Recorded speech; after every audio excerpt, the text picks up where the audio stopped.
ہم کتنی بعض امور میں نادانی کرتے ہیں اور ہم سمجھتے ہیں کہ عقل ہر چیز کے بارے میں ہمیں بتا سکتی ہے، رہنمائی کر سکتی ہے۔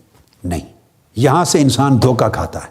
جب ہر شے کا فیصلہ، ہر حقیقت کا فیصلہ، خواہ اس کا تعلق عالم مادیات اور عالم طبیعیات کے ساتھ ہے، خواہ اس کا تعلق عالم روحانیات کے ساتھ ہے، عالم ما بعد طبیعیات کے ساتھ ہے، خواہ عالم تحت سے ہے، عالم فوق سے ہے، خواہ اس کا تعلق محسوسات سے ہے، مدرکات سے ہے، خواہ اس کا تعلق معقولات سے ہے، خواہ نظری اور عقلی دلائل کے ساتھ ہے، خواہ اس کا عادت کے ساتھ ہے، خواہ اس کا تعلق وجدان کے ساتھ ہے، بدیہیات کے ساتھ ہے، خواہ اس کا تعلق فطریات کے ساتھ ہے، تجربیات کے ساتھ ہے، حدثیات کے ساتھ ہے۔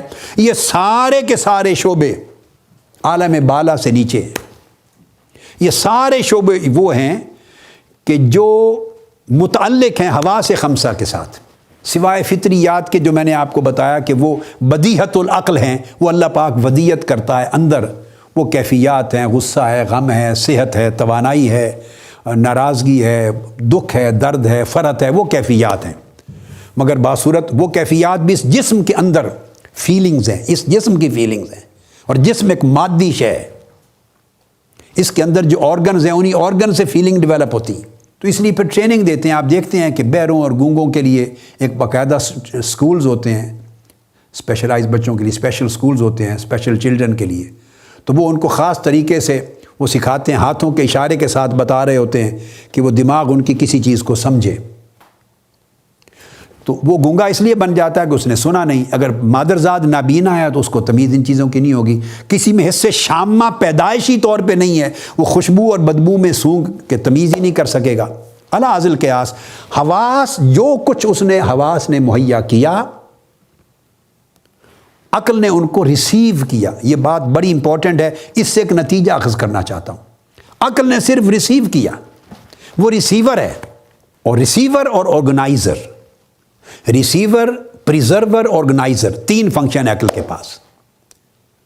وہ صورت کو ریسیو کرتی ہے ایک شعبے میں، وہ معنی کو ریسیو کرتی ہے ایک شعبے میں، ایک شعبے میں صورت کو پریزرو کر لیتی ہے، محفوظ کرتی ہے، ایک شعبے میں معنی کو پریزرو کر لیتی ہے، اور بعد میں پریزروڈ جو صورتیں ہیں، صورت کو معنی سے جوڑ دیتی ہے۔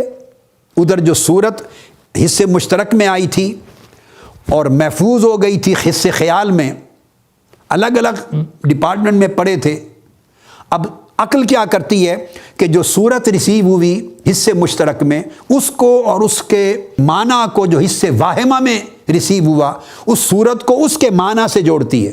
پانی، تو اس لفظ پانی کو جو معنی ہے، جس چیز کو پانی کہا جاتا ہے، اس کے تصور سے جوڑتی ہے، اس کے تاثر سے جوڑتی ہے۔ دودھ، تو دودھ کا جو لفظ ہے، اس آواز کو، ان حروف کی آواز کو، جس شے کو دودھ کہا جا رہا ہے اس معنی کے ساتھ جوڑتی ہے۔ تو اس سے مشترک اور اس سے واہمہ کا فنکشن ہوتا ہے، جڑ جاتے ہیں۔ تو اس طرح صورت کو معنی سے جوڑتی ہے عقل، اور اسی طرح پھر جو دونوں جگہ جو اس کے معنی پریزرو ہو گئے ہیں اور صورت پریزرو ہو گئی ہے، ان کو ساتھ عمل میں لاتی ہے۔ چونکہ اگر حصے خیال کے بعد حصے حافظہ وہ اگر اس کے ساتھ کام نہ کرے تو وہ جو محفوظ ہیں میموری سے، پھر اس کو جوڑنے میں وہ چیز منتشر اور مختلف ہو جائے گی۔ تو اس لیے صورت کو معنی سے جوڑتی ہے، اور پھر اس کے صورت کے محفوظ ہونے کی جگہ کو جو محفوظ وہاں سے، اور معنی کے محفوظ ہونے کی جگہ کو وہاں سے وہ پک اپ کرتی ہے۔ صورت کو اس کے حصے خیال سے پک اپ کرتی ہے، اور معنی کو حصے حافظہ سے عقل اٹھاتی ہے۔ دونوں کو اٹھا کر پھر صورت کو معنی سے جوڑتی ہے، اور جوڑ کر ان کے درمیان ایک ربط قائم کرتی ہے۔ وہ ربط ایک پورے تصور تک پہنچاتا ہے۔ وہ تصور آرگنائز ہو کر، ڈیولپ ہو کر پختگی کے ساتھ علم بنتا ہے۔ تو اگر صورت عقل کو نہ ملی تو عقل کچھ نہیں کرے گی، معنی عقل کو نہیں ملا، عقل کچھ نہیں کر سکتی۔ اور اگر بالفرض حصے خیال اور حصے حافظہ عقل کے خراب ہیں، اس کی میموری خراب ہے، شارٹ ٹرم بھی ریسیو ہوتے ہی زائل ہو جاتا ہے، پھر بھی وہ یادداشت میں نہیں رہے گی، تو علم ہی نہیں بن سکے گا۔ یہ سارے خانے بیک وقت کام کرتے ہیں۔ پانچویں خانے کے اندر حصے متصرفہ متخیلہ کے تحت چاروں شعبے کام کرتے ہیں، وہ شعبہ ان کا سربراہ ہے، وہ سب کو آپس میں جوڑتا ہے، مربوط کرتا ہے، منظم کرتا ہے، تو علم وجود میں آتا ہے۔ تو اب پتہ یہ چلا کہ اگر آنکھ نے کسی چیز کو دیکھا ہی نہیں تو اس کا تاثر بھی عقل کو منتقل نہیں ہوگا، نہ اس کی صورت نہ معنی، تو عقل اس شے کے بارے میں علم مہیا نہیں کر سکتی جس کو کبھی بھی آنکھ نے نہیں دیکھا۔ کان نے جس آواز کو سنا ہی نہیں، عقل اس کے بارے میں کوئی تصور اور پھر تصور کے بعد علم مہیا نہیں کر سکتی، چونکہ اس کو بنیادی طور پہ خام مواد ہی نہیں ملا۔